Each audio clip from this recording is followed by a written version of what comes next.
The Chatshow. Hi Vicky, thanks so much for joining me today. How are you? Yeah, good, thank you. Thanks for having me. Not a problem. So Vicky, I kind of did a little bit of an introduction to people that are listening. So some people might know you, some people might not. I'm not going to talk too much about it. I'm actually going to let you do your own introduction, give everyone a history of like your background, what you're into. I kind of said obviously you come from like a performing arts background and are really in strength and conditioning. So like our chat today is going to be like understanding where you, because obviously you're a couple years younger than I am, so you're the next generation to me. But just to see like how you see that evolving, how you've seen it evolve in the last couple of years, and like the benefits of strength and conditioning. That's a whole conversation we can get into, obviously. But then also just really how much you want to try and implement. I know that's a big thing for you currently. You want to implement that into like the dancing world, which is something I don't understand. I did ballet, but that was like, it was like happy feet, sad feet. But anyway, so if you want to just give the listeners like a little bit of like a rundown of you, like your history, like what you're currently up to. Sounds great. So I'm Vicky, I'm 26. I started off my youth years as a dancer. At 16, I went off to dance school. I did a diploma, then I did a BA honours in theatre dance, and I graduated at 21 years old. I got injured and then found CrossFit through the fact that I couldn't do a push-up. I was injured and I wanted to put on weight because I was very small as a dancer, which most dancers tend to be.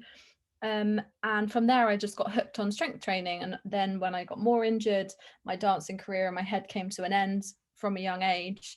I sort of found my way into coaching and CrossFit. I went on to study an MSc, like Leo said, in strength and conditioning, just to understand more biomechanics and movement. And now I work part-time as an S&C coach at English National Ballet. So, and I also work with dancers part-time, like friends that I used to perform with, or just other people that are still working, helping them, providing programs and just sort of educating them on what they could do to prevent injury and just to get stronger for their performance. Yeah, I've been working in CrossFit for about 3 years now, and I've been in the fitness industry about 5, doing lots of different fitness classes. I've worked from the average fitness Metcon class to PT studio to now CrossFit gyms. Nice, amazing. And so obviously you said you're working out for the English National Ballet The school. School. Apologies. No, okay. So what are you currently doing there? So the BBO, which is a ballet association organisation, and English National Ballet do a year course where when you've left the school, you can go back and do an extra year. So I work as the S&C coach for that course, basically implementing. I only see them once a week, which is generally most dance schools like Birmingham Royal Ballet and Royal Ballet often have more sessions than once a week, but right now this just tends to be most of the year I've seen once a week, and hopefully it will grow over time when S&C becomes more predominant and more positive within research, and dance institutions see it as more of a positive. And I tend to do a lot of injury prevention stuff, so sort of just getting them stronger, looking at movement patterns. Dance is a very like asymmetry sports. There's a lot of things that go on left and right, and then you do lots of turns and one leg often ends up stronger, so you often see a lot of injuries sort of from that. And there's a lot of overuse injuries because they literally do a ballet class that I can't tell you the amount of times someone does a tondu as a dancer, which is where you just point your foot out to the front. Like, you know, you've probably done 800 million thousand by the time you're 21. So if you're tired or if you're not as fit as you could be and you do a jump, that could lead to an injury because you do them 10 million times through your career, if you get me. So basically how it came along was S&C and dance has been there a few years and it slowly is developing. The Royal Ballet School have an amazing system set up, and there's a few great people on social media doing great things.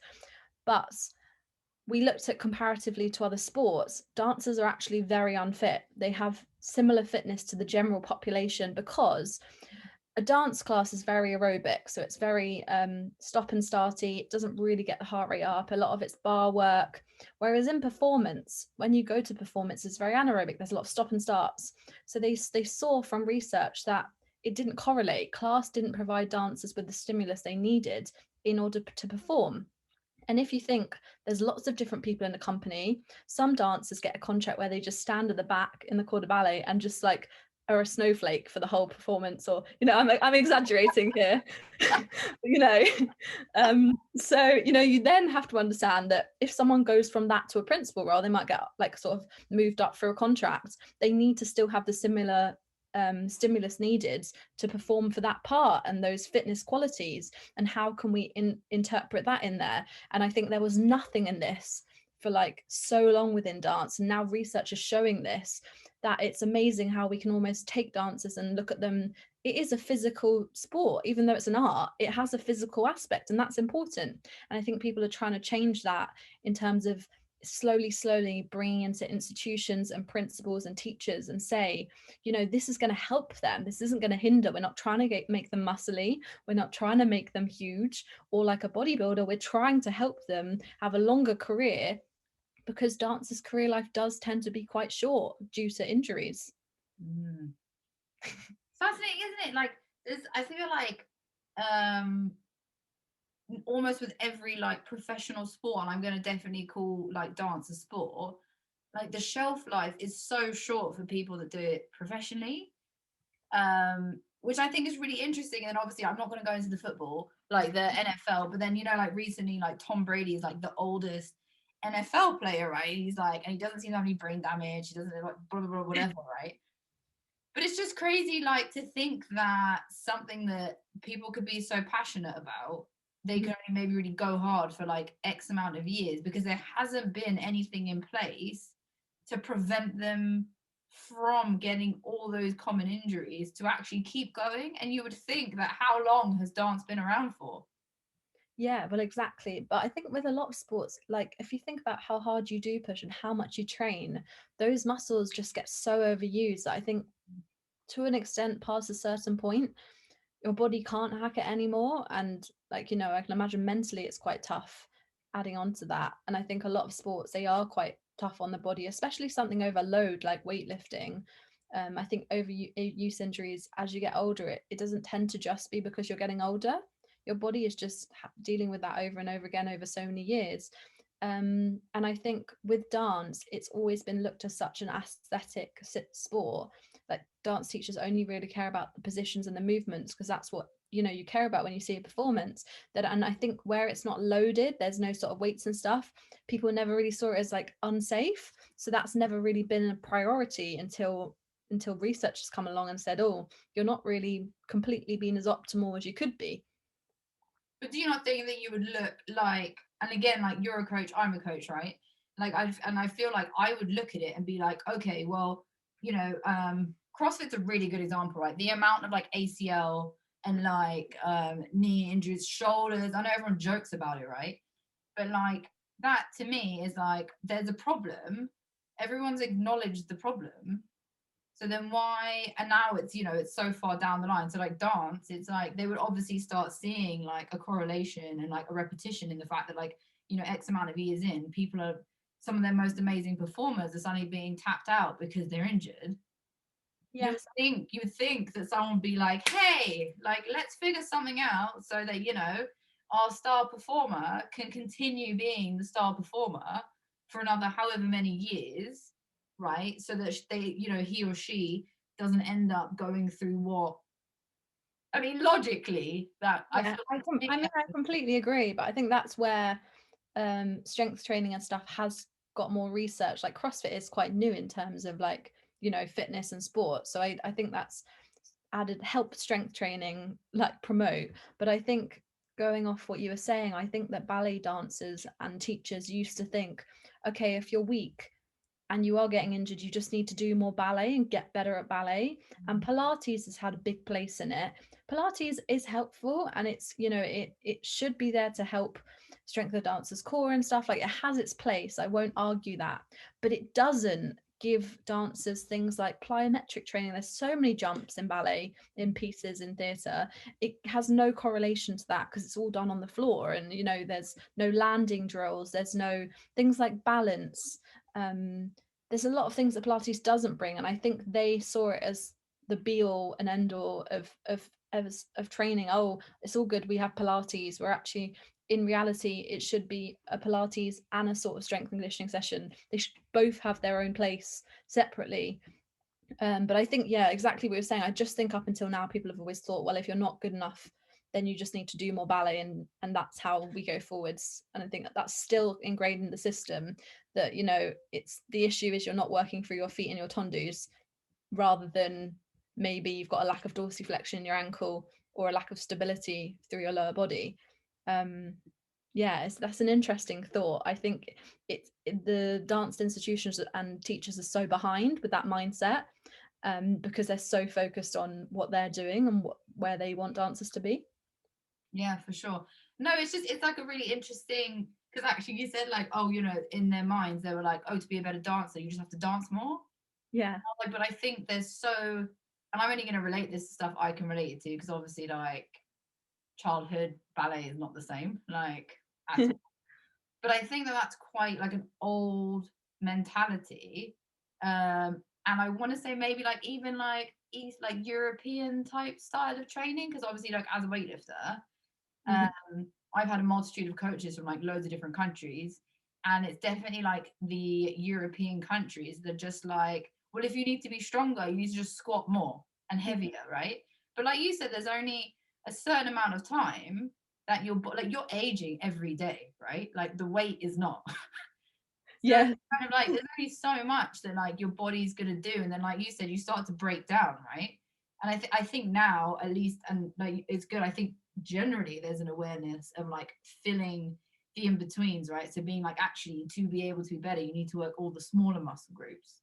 Yeah. Not always what it seems on the outside with, yeah, exactly. So I again can only envision like a strength training based style of program. So for you said that obviously you are coaching some dancers now. What does like in what like tell explain to me and anyone listening like what a strength and conditioning program for a dancer would look like comparative to, let's say, like, let's just go for CrossFit, because everyone know, well, most people know CrossFit, but maybe just like your average gym person, like you know what I mean? So sort of how we'd approach it from an S&C point of view is, what do you need for this sport? So we'd be like, okay, well, dancers need muscular strength, they need power through their lower body, guys need to lift females up, they need balance, coordination. Like we'd look at the fundamentals like we would with CrossFit. I'd say, you know, they need their long metabolic workouts, they need their short sprints for competitions, they need their weightlifting, gymnastics. You know, I'd look at each sport differently. There wouldn't be a black and white program. And also we take age into consideration, because a lot of dancers I work with tend to be, you know, younger, like now I'm working with sort of 18 to 21, but a lot of dance schools need to start bringing in movement patterns. Like the Royal Ballet have done it from, it must be sort of like year 7ish age, so like 12, 13ish. So I guess there's so many factors to that. But in terms of like dancers that I'm working with in that are like, for instance, in London performing, things like the offset, the patterns they're doing, so a lot of hinge work, a lot of dancers do so many plies, they lack the ability to extend their hips properly through a hinge. So for instance, then when you're taking off for a jump, you don't have a lack of extension through the hips, so you end up compensating, getting either a hip injury or an ankle injury when you land. So hinge work's always brought in, landing work, like so just simple landing drills, strengthening up the lower body posterior, ironing out any imbalances, so single leg work comes in, a lot of compound stuff to just generally build up strength, which always comes at the start, like things like squats and deadlifts, whether it's box squats to reduce the range or split squats for imbalances, a lot of lower body power stuff, so push press. I tend to do it on circuit base, so they're getting some cardiovascular stimulus, so we're still like pushing that aerobic basis. So hopefully then the fitter they are, the better their anaerobic system is, because it pushes the threshold upwards. So there's so many things I could talk about. Conditioning is a really hard one, because there's so much to it, and obviously equipment and stuff. So I tend to do it on a circuit basis, so they're still moving and they have different exercises. And obviously, like with the younger people, we don't want them to get bored, you know, things like that to add in, so to keep them motivated and stimulated. Does that kind of answer your question? Yeah, no, totally. I mean, like I said, it's interesting to know different ways, because I guess like obviously there's different types of muscle that you can build, right? So for me, I would assume that you're trying to do things to build lean muscle. Yeah, so I'd go about it in terms of, it depends where their training age is. Like a lot of people have no training age that dance. So I didn't when I started CrossFit. I had never gone in a gym. So even though they have a dance training age of a long year, for anyone that doesn't know training age is For the years fish you've thing. been in your sport. We need to be simple with this. So for instance, as a dancer, I might have had a training age as 21. As in a gym, I had a 0 training age. And even now, as someone that's doing CrossFit for like strength training for 6 years, I still have a low training age. 6 years is a baby within, in the gist of things. So I think actually in reality, you always have to look at those situations. So sorry, going back to my point, I'll always start them as sort of muscular endurance, set down the foundations, body weight movements, get them moving. Then we might move into hypertrophy, and then we'll move up to sort of strength and power. So we go through the system, go through the triangle of what they need to get up to that point of having the strength to perform jumps and stuff efficiently.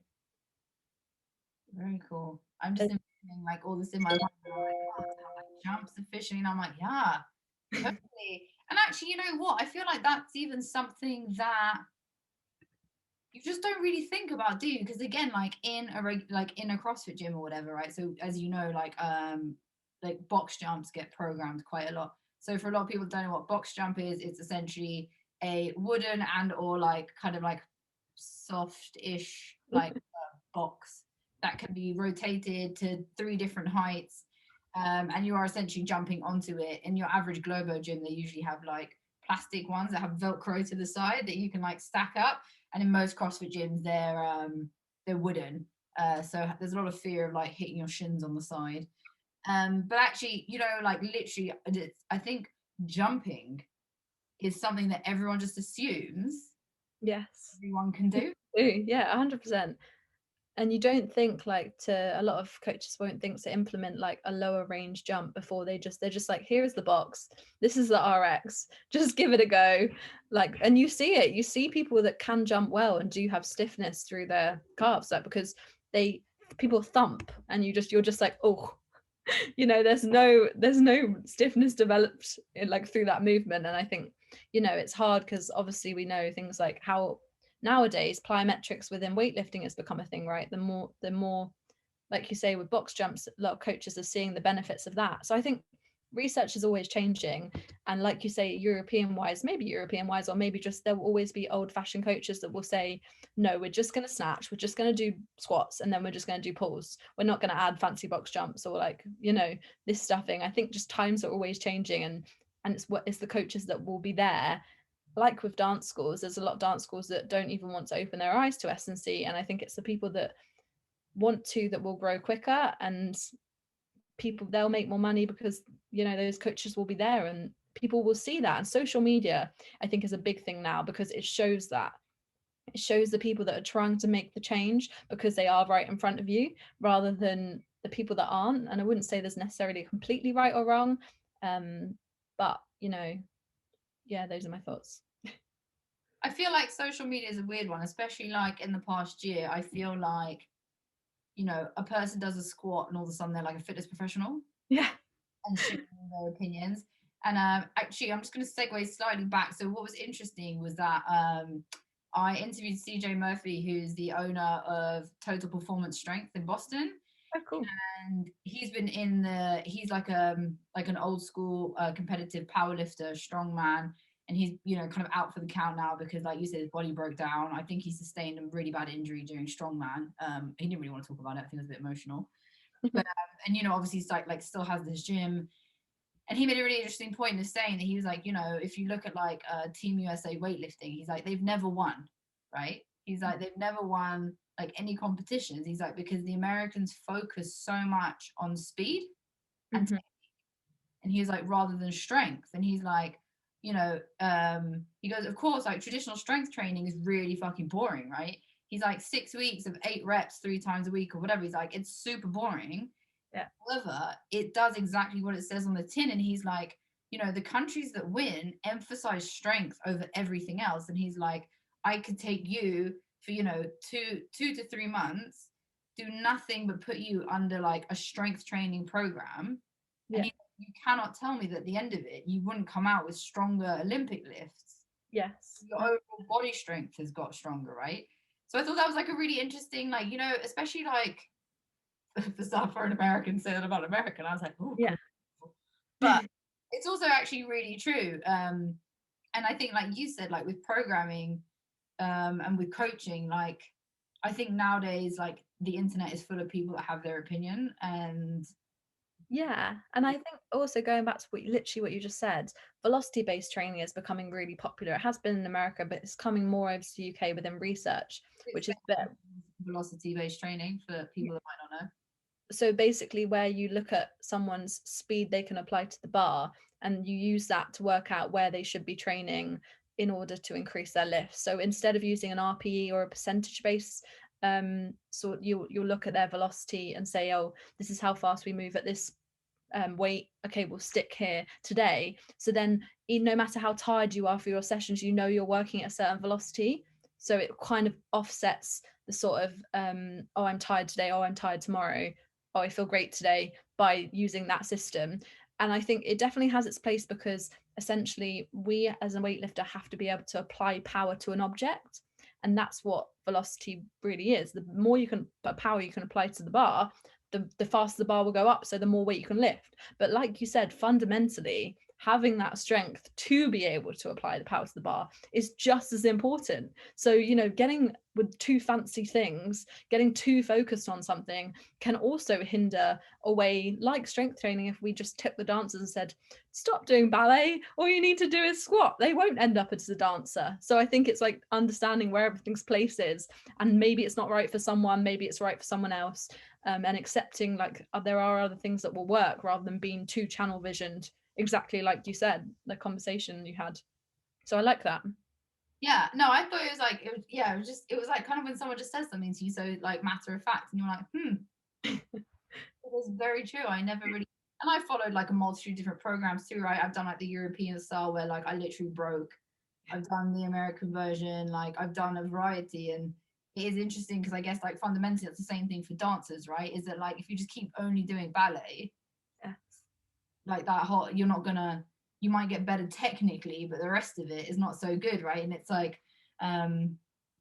engaging, well, not engaging, but like potentially growing their strength, I guess, is like going to build more endurance to be able to perform the technical side better. Yeah.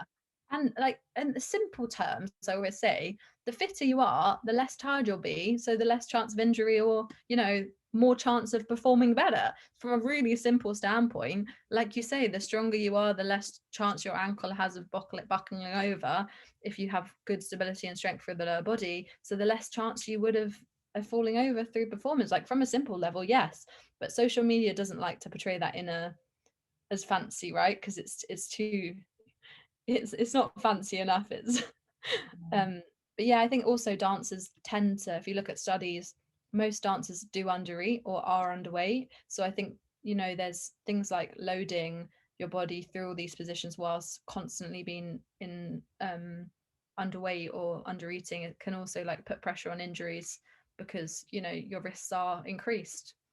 So I think there's obviously all the small things, but now dance companies and dance schools have a healthcare system. Like they have teams, they have physios, they have S&C coaches, they have Pilates, they have sports therapists, they have rehab, they have a nutrition. I know a lot's probably changed from when I was at dance school. Nutrition used to be, are you eating vegetables? Here's a plate, and, you know, this is protein, this is carbs, this is, it wasn't sort of like, are you eating enough? Are you fueling for your sport? And I, you know, slowly it's moving over, but there are a lot of things that are still missing in terms of the proper nutrition of fueling for sport, and changing that mindset of training for performance rather than, you know, eating as little as possible while maintaining leanness because it's an aesthetic sport. But I think dance psychology has still not come on a lot. There's not a lot of research within like the mental aspect of the sport, and I think that's where they are so behind within other sports. That yes, we now have a lot of healthcare teams and it's growing, but it's still needs that extra little bit of, maybe it's time, or at the same time it needs to be moving in the right direction. Maybe it's research that will help. I'm definitely intrigued to see in the next 10 years what dancers are like it's sort of in their 20s and 30s, because now S&C is in younger dance schools like Royal Ballet, will see what they're like as they get older, whereas like up until now most of it's coming at the older ages, so you don't tend to see like the growth from a young age, if that makes sense. Like, how has it actually helped? Like, you know, is it helping the longevity of dancers' career, or is it that what impact is it happening bringing S&C and movement pattern training in younger? Oh, it's all very like fascinating, isn't it? Because it's just things that like you would assume, because it's been around for so long, that it has structures in place, but actually it doesn't really. And it's still very much like people figuring it out as they go, I guess. The system's very, very ingrained, like a lot of sports. And I think there are slowly things that are trying to change. And I think right now it seems like a lot of professionals see that the dance class isn't going to change, and maybe that's okay. But the additional training on top does need to change. Like, I know Royal Ballet have done a thing where they have like a day a week or something where they'll ask the dance teachers not to jump or reduce jumping, so it almost like limits the amount of volume they have, and they can control their training outside. So I think there are institutions are trying to start like working hand in hand with the healthcare team, but I think it will take a while for that to have a knock-on effect through the whole industry and, you know, around the world, because, you know, we're looking at the countries that are richer and have the money to run that research and do it. Countries that might not happen. Yeah, sorry, I've just lost you because I feel like classic, isn't it? Sorry about It's okay. something. There's always someone tries to call, and I'm like, oh god. Everything's connected, so I don't have to like turn anything off. So you can turn your phone off, but it comes through the Yeah. So rude. So rude. Now I've totally lost my train of thought. This is like totally, you were saying about with countries that obviously have like more money to actually implement all of that. So Yeah. saying that like there's a lot of like injuries. Yes, it's What is like, go through some of the like most common injuries for dancers, or that you see the most? so ankles is obviously quite a common one, sort of around a lot of injuries around that area because you're constantly loading, and it's single leg work. Hip injuries, because, you know, going into a full plie, there's a lot of splits, labral tears, impingements. Hamstrings tend to come up a lot purely because it's quite quad dominant in terms of holding your leg up and things like that. Hamstrings tend to be, if your glutes aren't functioning properly from extending your hip, hamstrings get the hit, or if your calves are tight, hamstrings get the hit. Shoulder work for men comes up a lot for sort of holding females overhead if they don't have the stability through the shoulder. Yeah, those I think tend to be the most. Knees not so much. I guess it's quite a lateral sport, so you're constantly moving, so things like ACL aren't as common, but they come sometimes. But I guess it's not like football where you plant your foot and you twist. It's a very like springy sport.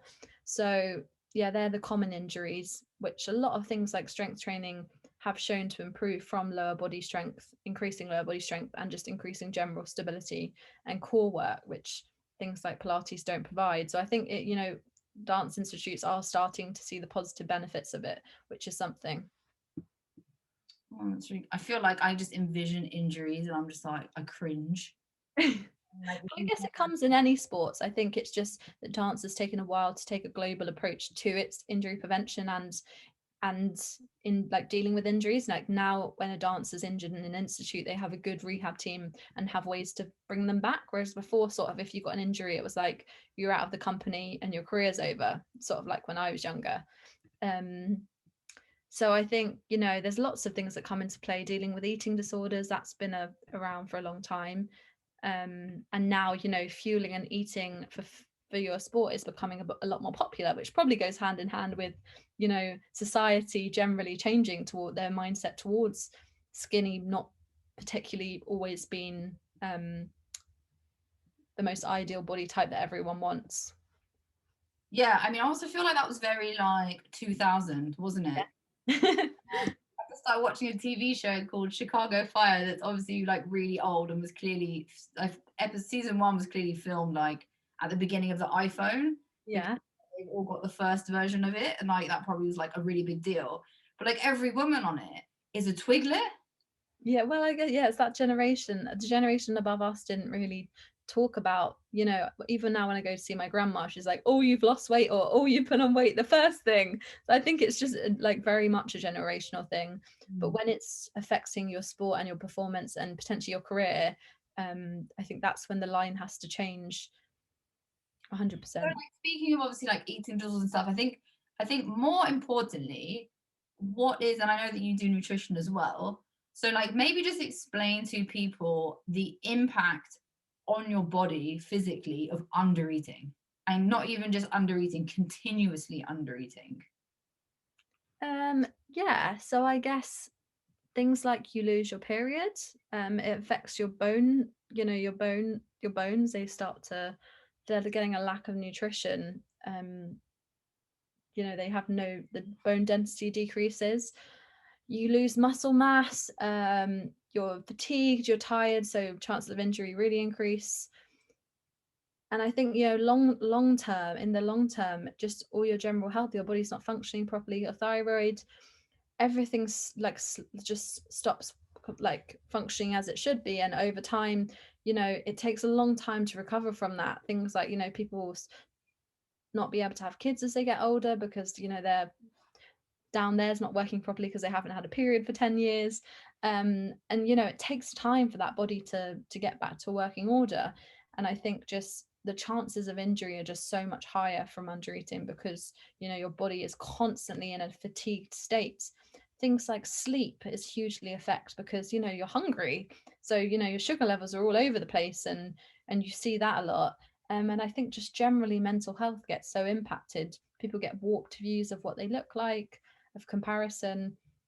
Yeah, it's just generally not good for your health to be in a constant state of.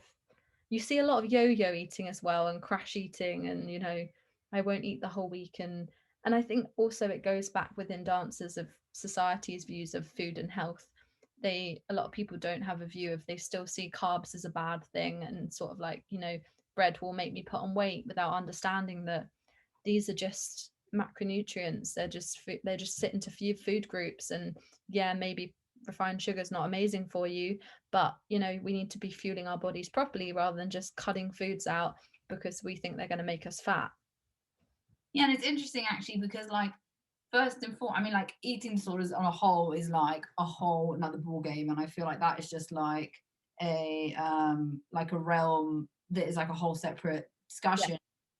But like I think what people, and it's like especially like in dance, probably like, well, most predominantly, like undereating was massively promoted, right? Yeah.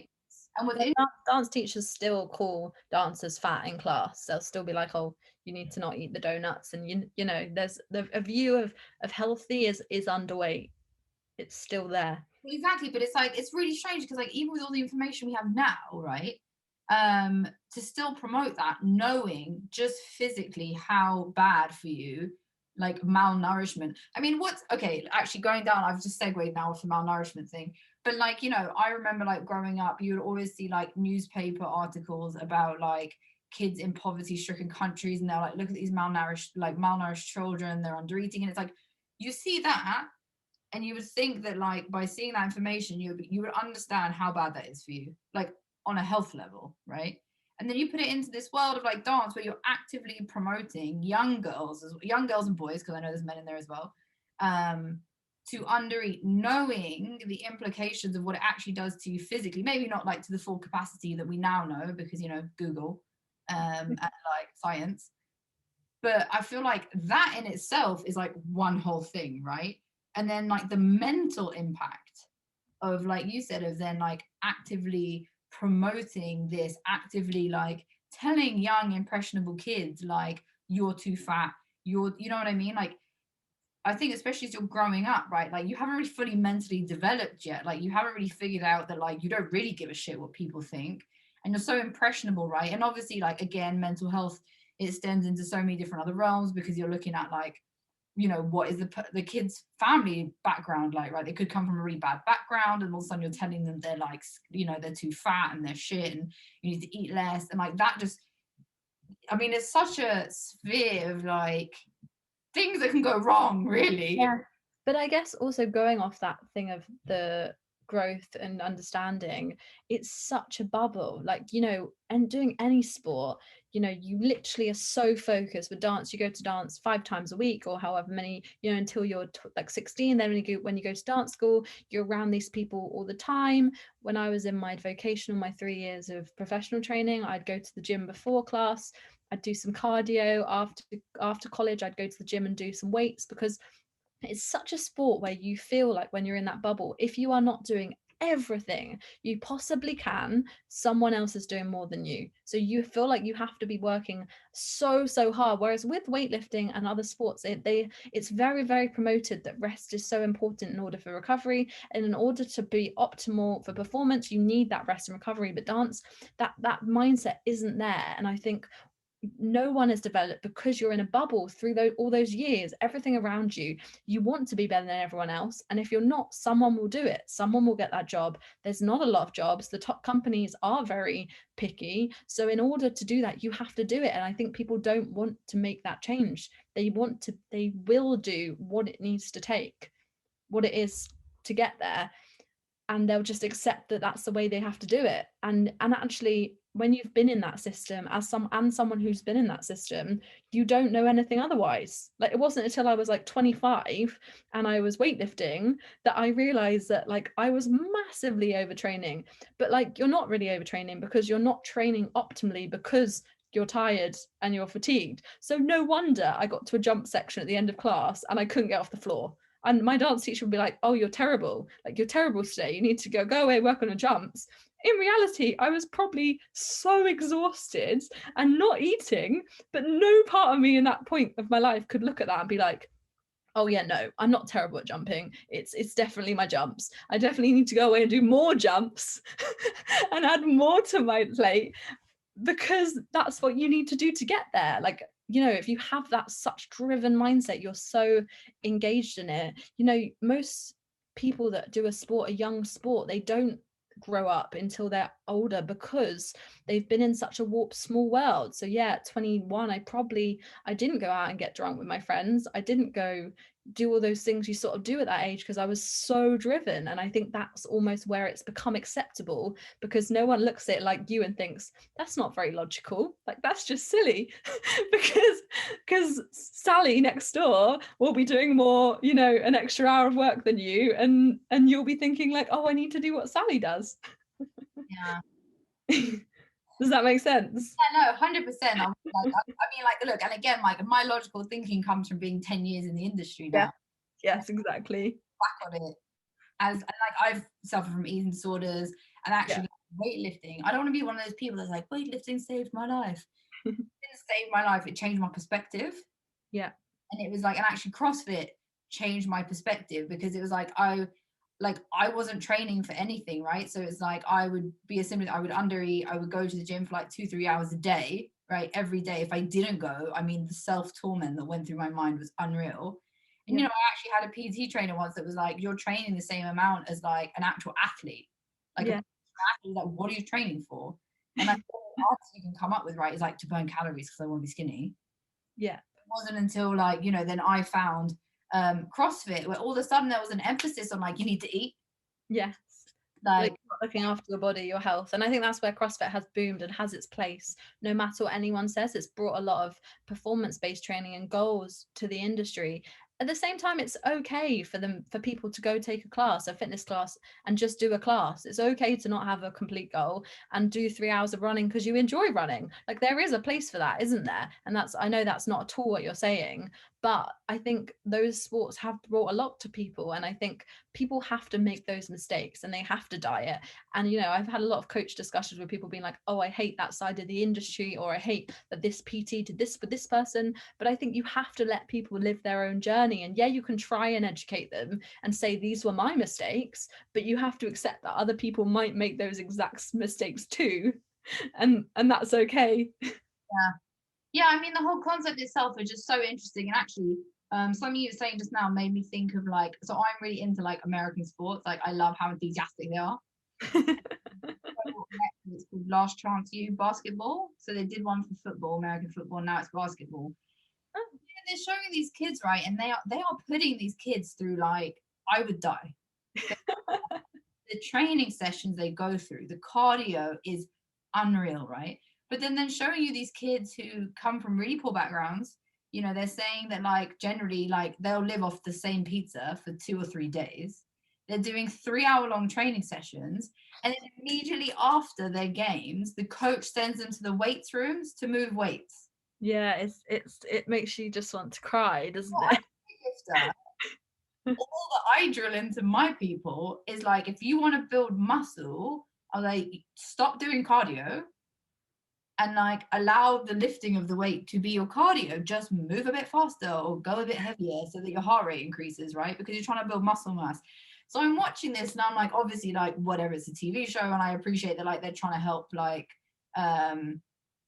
kids in a tough situation. Yeah. And I'm like, you're actually not helping these kids whatsoever. I was like, they're obviously, like, not eating well, right? Like, that one KFC chicken bucket, like, that's not nutritious, right? Like, I appreciate it's cheap and it's affordable, but I was like, you're making these kids run around a court for like 2 to 3 hours a day, right? For months on end before you give them an off season. And then straight after playing a basketball game, which, to be fair, I do not watch basketball, I'm going to assume they're probably about 2 hours long, like an hour and a half to 2 hours long, like with breaks included. And you're putting them into a weights room to be like, you need to strict press and you need to squat. How old are they? Why? Like, what is the purpose? I'm like, this kid is not going to move any more weight at all, because he's literally just run around a basketball court for 2 hours, hasn't eaten anything, is living off Gatorade. Oh my God. Getting him to squat. I was like, I don't. And also, they probably haven't built up, going back to that training age thing, of good, like, just general muscular endurance and general body weight stuff, like, you know, chucking a kid under a barbell that's not really had any, you know, foundations built up is just as harm as under eating. But then, yeah. But again, you know, it's like, it's a strange one. Obviously, like, you and I are, like, in that industry, right? And, like, I've been in it a little bit longer than you. So what I came into it at was completely different. Like, the CrossFit world and like what is available now. Yeah. You have to remember, when I started CrossFit, people were still using Blackberries. Yeah. Right? Like, you laugh, but, like, Instagram was just invented. Yeah, which is, I mean, it's amazing. It's probably brought lots of positives and lots of negatives, right? 100%. And it's like, I think of, like, you know, how much has changed over the years, how much more people understand, how coaching has evolved, you know, in terms of what you kind of actually really need to know now, in terms of, like, where you're at and in terms of what you're teaching people. Like, it is amazing. And, like, you know, you've come into it halfway through where I've come into it, so you have a whole different perspective on it, which is why I find it really fascinating, right? And I like sort of the younger generation. And also, me and you have such different backgrounds of education. Like, you have such a practical application background, you have so much experience, whereas I've definitely realmed more from a research perspective, so I have a different view of it, as well as, you know, practical experience. So I think those things obviously hand in hand go quite well, because those experiences come together, and we've learned a lot from each other, which is, you know, always interesting. But I think fundamentally the world, in order to get someone stronger and to better performance, there's very like, not simple at all, because it is complicated, but a program that is done specifically for the needs of the sport or needs of the person, simple exercises done well consistently over a period of time, will always be in a linear fashion, you know, unless the sport has different comps and, you know, you want to go into complicated undulating programming. But in terms of, like, if you just have a basic person and you want to get them better, a simple program with the same exercises done over and over again with an, you know, an overload system is always going to be the most optimal. And there are a lot of people that preach that, like so many people in the world, but the world doesn't want to acknowledge that, because people want engagement on social media, and in order to get engagement, you know, people then invent fancy things, and that's where, like, the, you know, sort of, you see a lot of people coming off social media in the fitness industry, because, you know, they can't deal with that anymore. They just want to have their clients and get on with it, and that's also okay. Yeah, I mean, Murphy even made a good point, and he was like, the real ones will last. Yes, exactly. But, you know, the people that are just kind of in it to weed itself out. And I was like, I know I feel like the whole fitness industry and where it's going, like, it's actually so complex, and, like, to the average person, I feel like if they took interest in understanding like everything we've just been talking about, the average person could implement that into their daily life for like just general fitness longevity. Like if your point of moving is just because like you want to get to your 60s or 70s and be a healthier human, if you can take all these things that you can learn now, so things like eating well, moving well, like if you know, actually, especially like as you get older, right, and depending on your job, but like if you sit a lot, right, like having someone be like, okay, I'm going to give you some rehabilitation stuff that you can do a couple times a week to, you know, even you out essentially, Mm-hmm. along with like a good element of like a fitness program to some degree, you're going to be able to stay in that a lot longer than like if you just choose to like ignore all those things and just, you know what I mean? Yeah, 100%. But I think also nowadays become getting into the fitness industry, especially within the UK, is so much simpler. Like you to do a PT course, you can do it in 2 weeks. You can do a CrossFit course within a weekend. And I think a lot of people have come into it and don't do extra work to understand a lot of things. So they have such a basic understanding of sort of like they just know the muscles and joints in the body, and have they don't have the willingness to want to learn a lot of this stuff. So therefore there are a lot of terrible people out there, which I know we've discussed, a lot of PTs having a bad reputation, because there are a lot of ones that will say, don't put your hands above your head, that's dangerous for you. You know, don't lift weights above your head, like simple things like that I've heard. That I think that comes back from the fact that you have so much experience and you understand all that.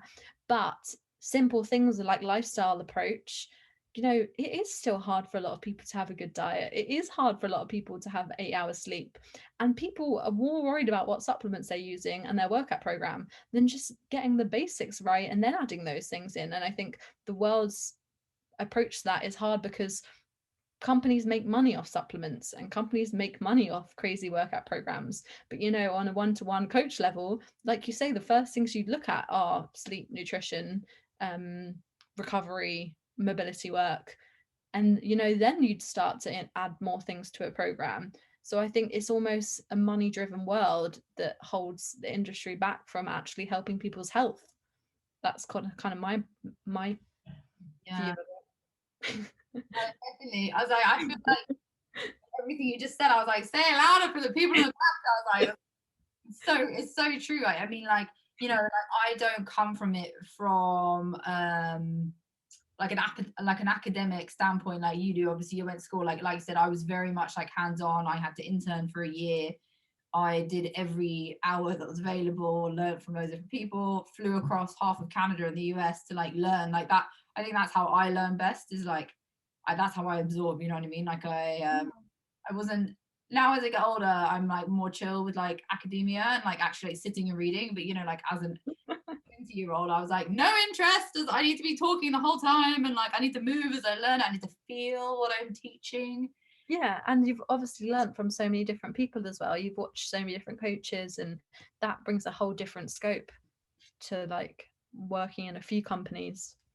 Oh, for sure. And I think there's something that I definitely noticed that has changed. And actually, I've learned a lot of this, like from you and like from some of our other coaches at Central, is also just like movement pattern. Like when I started out, no one really knew, unless you were actually a physio, what correct movement pattern looked like. And I am actually like a prime example of a victim of poor movement pattern and no one knowing. No one ever looked at my squat and told me that like I was off balance.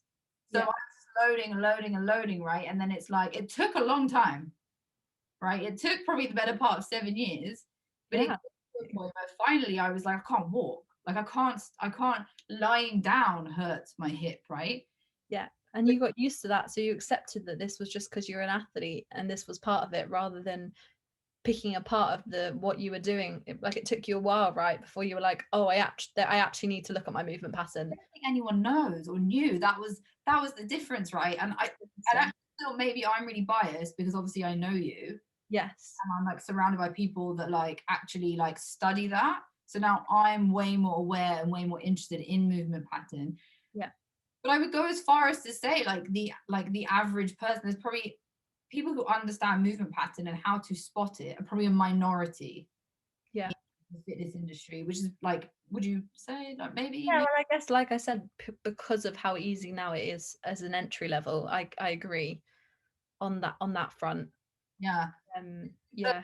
You know, and I think that like, and again, and this is probably has rubbed off a lot from like working with you, is that like now my goal isn't necessarily to like get people moving faster. It's actually to like help them move like a normal human should. Yeah, just more efficiently for themselves. So it's like now it bothers me more if I see someone that can't extend their Yeah. arm. Like, oh, don't worry, let's modify it. Well, you know, just use a broomstick. I'm like, well, actually, why don't I actually give you something? Yeah. Do it all the time. In 6 months' time, you'll be able to do this. You'll be able Yeah, exactly. And if the whole world thought like that, we'd be in a much better place. But we also agree in saying that like those little things as well are the boring bits. yes, well, seen as boring, right? Yeah.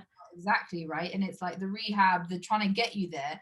And then, but again, to me, I look at it and I'm like, okay, but if you could take 6 months of your life, right, given that you might live to 90, if you could take 6 months of your life and go from like looking like a zombie when you stick your arms out to being able to like Mexican wave properly, right, that you could then actually participate in workouts Yes.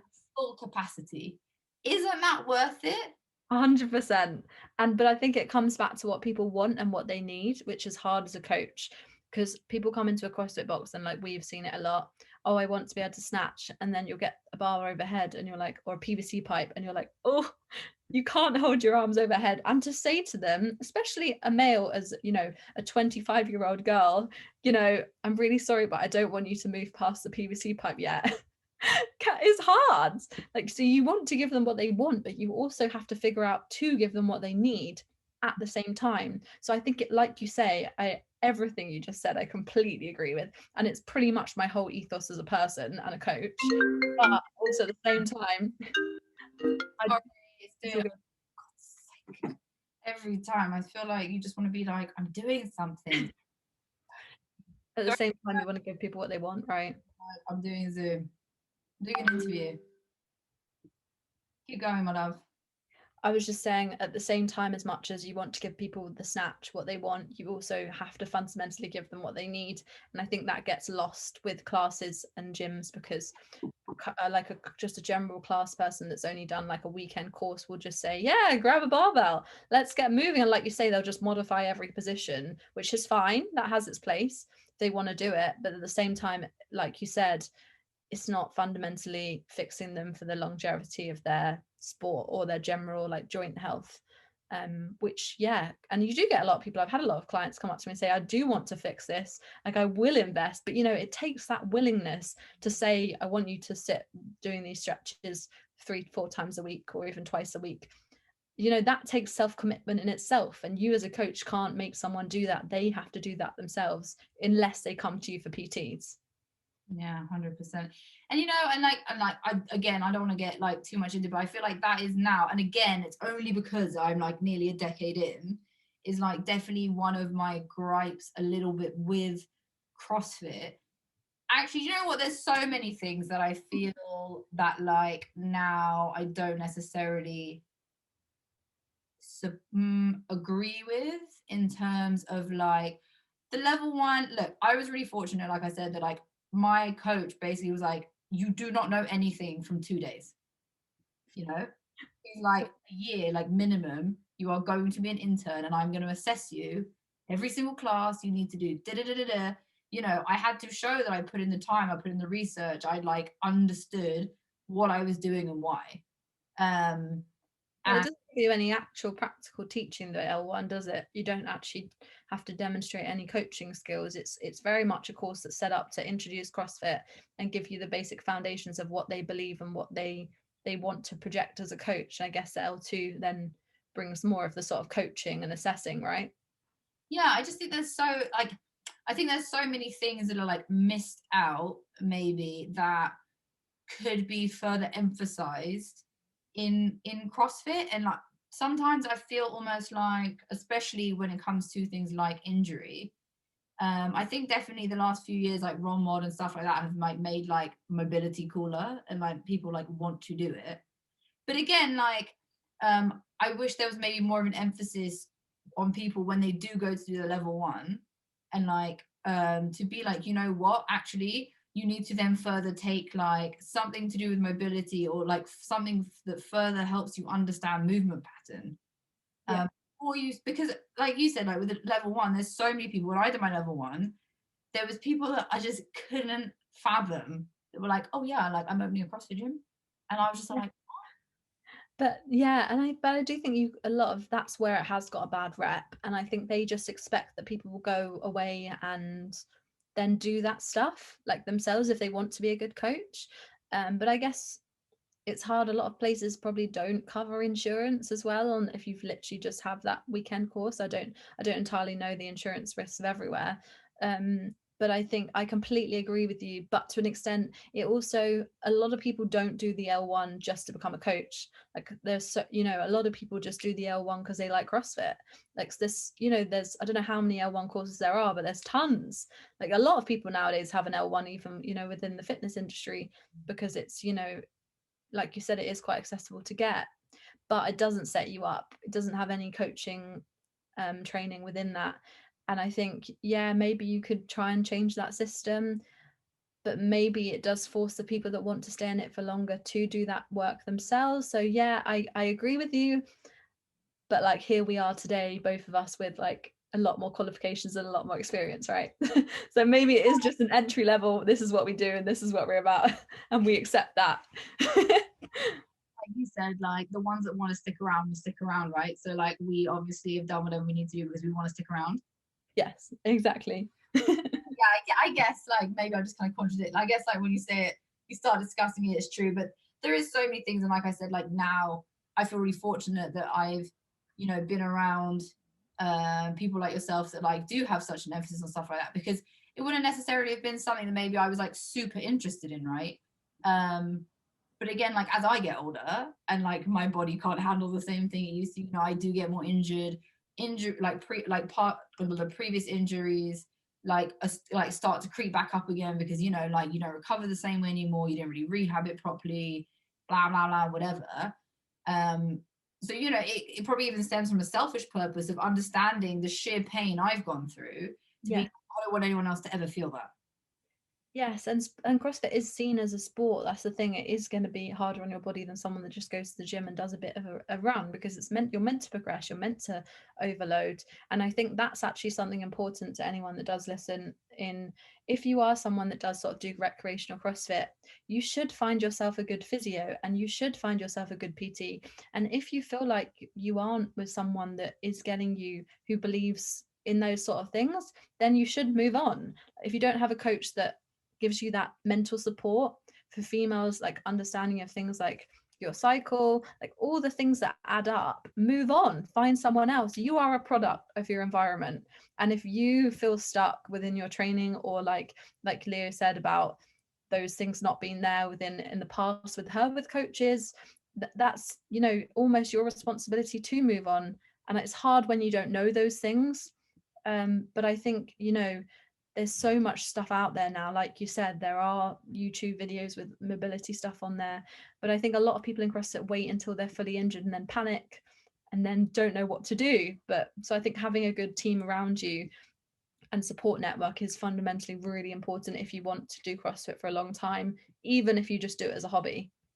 Yeah, exactly. And I think, and actually you just kind of like hit that one on the head. Like I think understanding why you're doing it goes a long way as well. So it's like, obviously like I started with CrossFit, now I focus more on like weightlifting, because like I really just like enjoy strength training. I still love CrossFit, don't get me wrong, and I still jump in all the open WODs, and I still do, like through lockdown obviously like kept it really creative in the garden, like in tiny little spaces and whatever.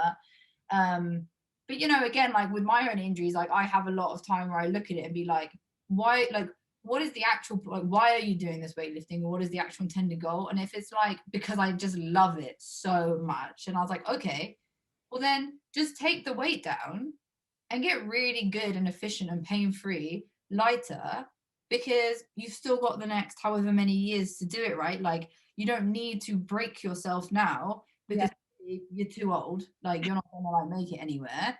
I mean, like, maybe the masters category, like, that's great. I'm not cutting out masters athletes, whatever, because they are amazing. Like, some of them are just phenomenal human beings. Completely.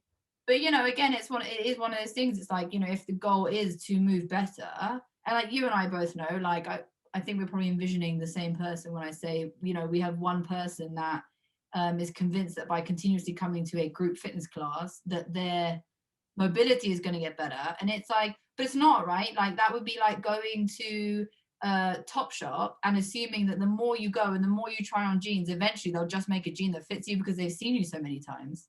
Yes, or like the more you swim, the better your hockey will be, rather than and it's like, it doesn't it's like, there's quite things that might help, but at the same time, like, if you want to be able to do a pull-up, you just need to practice pull-ups. If you want, like, there's only so much accessory work can help in towards proving a movement pattern, like you say. Completely. You're never going to get better at pressing something overhead if you can't extend your arms completely straight. And like, continuing to try and press overhead isn't going to make that immobility any better. So it's just, I mean, obviously we could go off on a tangent about this. It's just interesting, and like, hopefully whoever listens to this will take one thing away from what we both said, and will understand that, like, figure out why you're doing it. If you're doing it because you have an injury or something, find a coach that you like one-on-one, find a physio, or if in your case you're both excelente, they can help you through both. Well, no, even I completely send people out to physios. I look at injuries from a movement perspective. So yeah, if someone has a lack of mobility in their ankle, I'll say we'll try and open it up, or I'll get them moving better, but I'll always fundamentally never diagnose anything. I think knowing your scope is, like you say, is just as important. Oh, 100%. I mean, like, if there's ever like any form of someone that comes to me with an injury, I'm the first person to be like, that's not my jurisdiction. Like, I'm not a physio. I have no degree whatsoever or insurance liability to offer you any advice, because that is not my realm. Yeah. You need to go. Exactly. Like, hopefully someone will listen to this and be like, okay, cool. Like, especially if they're like, and what, I'm going to say like my age, and I'm not even like that old, but unfortunately, like, things do start to hurt more, like, when you get into your 30s. And I'm sure that when you get into your 40s and your 50s, it's just like, just gets worse and worse. But you can prevent all of that. And you can still have like a really excellent like fitness journey or fitness life or fitness age, as you say, right? Training age, yeah. Like, well into however old you are. You just need to be willing to actually like do the fundamentals to begin with. And I hope that maybe like more coaches moving forward, I hope that the fitness industry goes down that route of actually like promoting the importance across all sports. So like from dance to my Netflix basketball. I mean, I watched that cheer thing as well, right, with the cheerleaders and that shit. Yeah, they're amazing. Like, do you, like, if you're not doing that as like your job, do you need to break yourself? No, exactly. And even if you are doing it as your job, if you break yourself, you're gonna have a short career life. Yeah. So I like it. Well, listen, Vicky, so just really quick before we tie everything up, just tell all the listeners, like, if you have like your social media platforms, or what your name is, if you have a website, if anything, how they can get in touch with you if they need to, where they can find you, whatever, any info, go for it. So I have an Instagram that is called Vicky.Brackin, which I post like more my weightlifting CrossFit stuff. And then I have a dance Instagram called Research for Dancers, which looks at current S&C research. And I discuss like how we can apply this to general life training dancers within a studio and not in a studio. And then my website for my dance stuff is www.dobal, so dobal.co.uk. Perfect. You're going to have to actually send, I didn't know about the website, but I'll put that in the description box at the bottom. And then I'll also put it on here so that everyone can find you. And I'll tag social so people can find you. Thank you so much. Obviously, just like, we obviously both love a good chat. But I mean, like, I've learned a lot. It's always great to like chat to people in different walks of life. And like I said, like, I value everyone's input from everywhere. Everyone's learned something from somewhere different. So I completely agree. You can always learn something from someone, can't you? Definitely.